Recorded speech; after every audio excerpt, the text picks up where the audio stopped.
মানে কংগ্ৰেছৰ লগত আমাৰ মিত্ৰতাৰ আলোচনা এতিয়া অনগয়িং হৈ আছে, চলি আছে। এইটো সকলো পৰ্যায়ত এতিয়া চলি আছে। গতিকে সকলো পৰ্যায়ত যিহেতু চলি আছে, গতিকে এই সম্পৰ্কে মই বেলেগ মন্তব্য নকৰোঁ।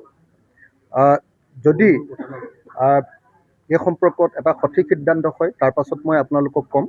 আৰু এই সম্পৰ্কত যদি সঠিক সিদ্ধান্ত নহয়, তেতিয়াহ'লে মই আপোনালোকক ক'ম।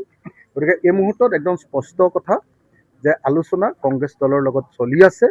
ৰাতিপুৱা মোক কালিতো কেইবাটাও আলোচনাৰ ডেভেলপমেণ্ট হৈছে, আপোনালোকে জানেই। আজি ৰাতিপুৱাৰ পৰা এতিয়ালৈকে অনবৰতে মোৰ লগত ফোনত যোগাযোগ হৈ আছে। গতিকে আমাৰ আলোচনাটো সফল হয় নে বিফল হয়, সেইটো আমি চাই লওঁ। 1 তাৰিখৰ পাছতহে মই আপোনালোকক ক'ব পাৰিম। মই 1 তাৰিখলৈকে আপোনালোকক একো ক'ব নোৱাৰোঁ। 1 তাৰিখলৈকে গোটেই বিষয়টোৰ মীমাংসা কৰিবৰ কাৰণে গোটেই বিষয়টো মীমাংসা হৈ যাব 1 তাৰিখৰ ভিতৰত। পজিটিভ বা নিগেটিভ 1 তাৰিখৰ ভিতৰত হৈ যাব। গতিকে 1 তাৰিখলৈকে মই এতিয়া আপোনালোকৰ সন্মুখত এই সম্পৰ্কে একো মন্তব্য কৰিব নোখোজোঁ।